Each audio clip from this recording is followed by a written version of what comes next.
One of the best way to make money in crypto is arbitrage, but you need some capital to do it. Unless you use what we call a flash loan. If you combine a flash loan with arbitrage, you can potentially make $10,000 in just one transaction.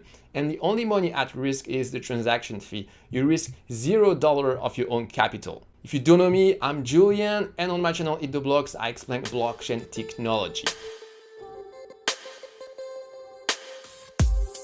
To understand flash loan arbitrage, we need to separate the two concepts, flash loan and arbitrage. So first, let's start with the flash loan. So a flash loan is a way to borrow a lot of money on the blockchain without any collateral and without asking for anybody's permission. So here how it works. First, you need to deploy a smart contract if you want to take a flash loan. It doesn't make any sense to take a flash loan directly from your wallet. So as a trader, first you will execute a function of your smart contract. Then this smart contract is going to borrow money from the flash loan. So this is going to be another smart contract. Usually flash loans are part of other DeFi protocol that already have some liquidity like Uniswap or Aave, and you can borrow as much money as there is in this DeFi protocol. For example, if you borrow from a liquidity pool on Uniswap that has $10 million in the pool, that's the maximum that you can borrow.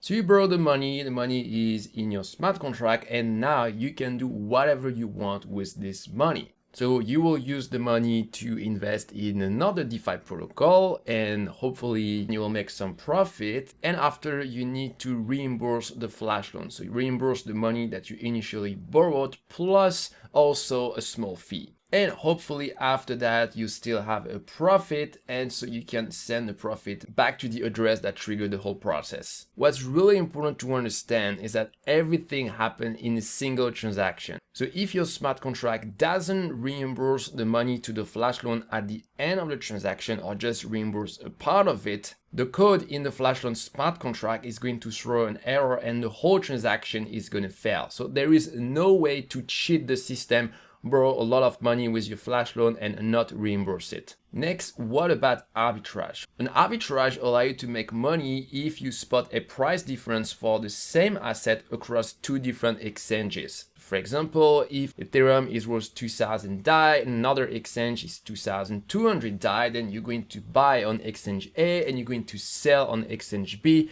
and you're going to make 200 DAI of profit. So in order to make a decent profit, you will need to have a lot of capital. And that's when flash loans are very useful. So let's see how we can combine a flash loan with an arbitrage. So we are going to create an arbitrage smart contract, and the trader is going to call a function on this smart contract to trigger the whole process.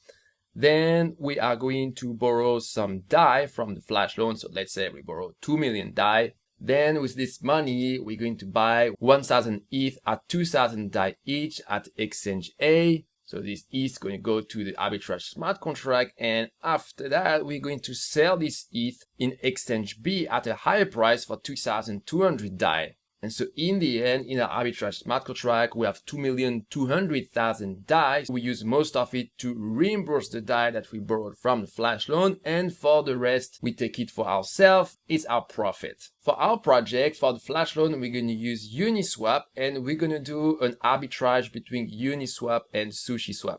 So the flash loan of Uniswap works slightly differently. So let's see how this works. So we'll have our arbitrage smart contract. So our trader is going to initiate the whole process. Then we borrow 2 million DAI from Uniswap. Then we are going to buy 1,000 ETH at 2,000 DAI from SushiSwap. And after, we need to reimburse the flash loan. We can either reimburse in DAI or we can reimburse in another currency using the current price of Uniswap. So for example, if on Uniswap 1 ETH equals 2,200 DAI, then we only need to reimburse our 2 million DAI. We need only 909 ETH, and we'll still have 91 ETH that we can keep as a profit. So now you understand how the whole process works. Next, our challenge will be to turn this into code. Alright, so there is a lot of code, so we're not going to do live coding, but I'm going to walk you through the finished code. So you can find this in the GitHub repo of Eat the Block in this folder. So this is a truffle project, and the most important is in the contracts folder, arbitrage.sol So we use 3DT 0.6 because this is what is used by Uniswap. Here we import a couple of interfaces that we need in order to interact with Uniswap and SushiSwap. And after we have our contract, so we define a couple of variables here. First, we have the factory of Uniswap. So that's a central hub in the Uniswap ecosystem. It allows to have some information about the different liquidity pools. Then deadline, this is going to be used when we're going to do our trade. Then we're going to have a pointer to the sushi router, which is a central smart contract in the SushiSwap ecosystem. And that is used to execute trade in SushiSwap liquidity pools. Internally, SushiSwap reuses a lot of the code of Uniswap. So that's why here for the interface of the sushi router, we actually use the interface of the Uniswap router. It's exactly the same. Then in the constructor, we're going to initialize the value of the Uniswap factory and we're going to initialize the sushi router. Then we have the start arbitrage function. So that's the function that the trader is going to call to execute our arbitrage. So it's up to the trader to monitor price differences between Uniswap and SushiSwap. So probably with a custom script. And when we spot a price difference, then we call this start arbitrage function. Then for the argument, so you have the addresses of the two tokens that we want to use for our arbitrage. For example, if die, so one of these amounts is going to be 0 and the other one is going to be the amount that we want to borrow for our flash loan. If amount 0 equals 0 and amount 1 equal 1 million token, it means we are going to borrow for 1 million token 1. And conversely, if amount 0 is 1 million, then we're going to borrow 1 million token 0. And so in this case, amount 1 needs to be 0. Okay, so after here, we get the address of the pair smart contract of Uniswap for these two tokens. So here, the order doesn't matter. Uniswap know how to deal with it. So here we make sure that this pair smart contract actually exists. Oh yeah, so if you don't know the ecosystem of Uniswap, basically the pair smart contract is the liquidity pool of Uniswap. That's where the trading actually happens. Then here it's where we are going to initiate the flash loan. So here we create a pointer to the pair smart contract for the two token and we call the swap function. So this is a low-level function, and normally when you trade with Uniswap, you call another smart contract, which is the router, and the router behind the hood, it calls this swap function on the pair contract. But when you want to do a flash loan, you need to directly call the swap function on the pair contract yourself. So we specified two amounts. So as a reminder here, one of these amounts is going to be 0, and the amount that is not 0, that's the amount of token that you want to borrow. Then address this, that's the address where we want to receive the token that we borrow. And here the last argument, we need to make sure that this is not empty. This is what's going to trigger the flash loan. Otherwise, if this is empty, this is just a normal swap operation when a trader just wants to buy or sell some token, and it will not trigger the flash loan. So then Uniswap is going to call back our smart contract. It's going to call back this function here, Uniswap v2 call. So this is a convention. Uniswap is expecting your smart contract to have this function. So it's going to pass a couple of arguments. So the sender, so that's the address that triggered the flash loan. So that's basically the address of our arbitrage smart contract. Then the amount of token that we borrowed. So depending on which one you borrowed, one of them is going to be equal to 0 and the other will be the actual amount. And then the data that we pass here, but we can just ignore this. Then we build an array of addresses, so this is going to be used in order to do the trade later. Then here we get the amount of token that we borrowed, so it can be amount 0 or amount 1. Then we get the addresses of the two token in the liquidity pool of Uniswap.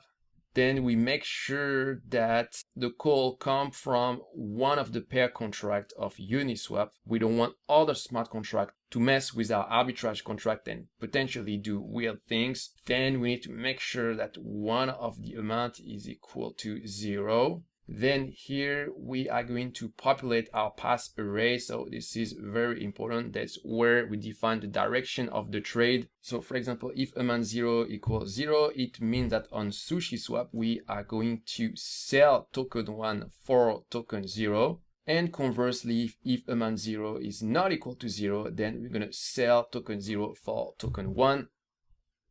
Then we build a pointer to the token that we're going to sell on SushiSwap. Then we're going to allow the router of SushiSwap to spend our token. This is necessary for trading on Uniswap.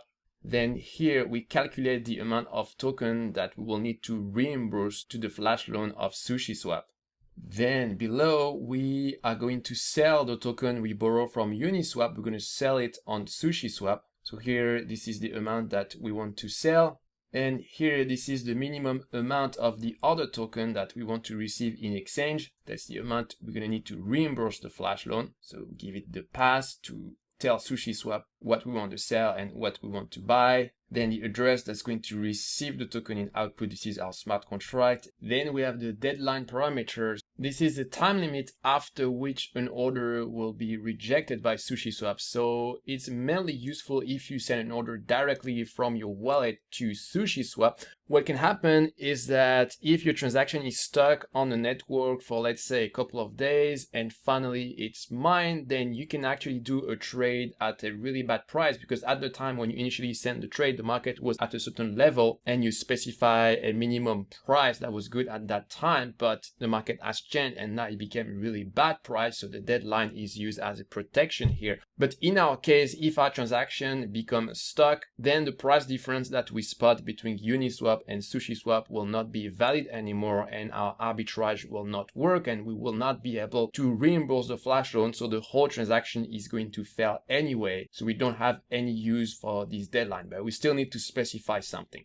And finally, for the end, I actually forgot a line, so I did a correction. Let me reload the file. So first of all, we get a pointer to the other token that we got as output from SushiSwap. Then a portion of this token is going to be used to reimburse the flash loan of Uniswap here. And we know the correct amount to reimburse because before we call the getAmountIn function of Uniswap. And finally, for the rest, it's our profit. So transaction origin, this is the address that initiated the whole transaction. So that will be yourself or the script that you use to monitor the price difference between Uniswap and SushiSwap. Next, what do you have to do to actually make money? You need to, 1, deploy the arbitrage smart contract to the Ethereum blockchain, and 2, create a script to monitor the price differences between SushiSwap and Uniswap and trigger the flash loan automatically. If you want to keep learning about flash loan, check out this playlist. It covers flash loan in much more detail. I'll see you there.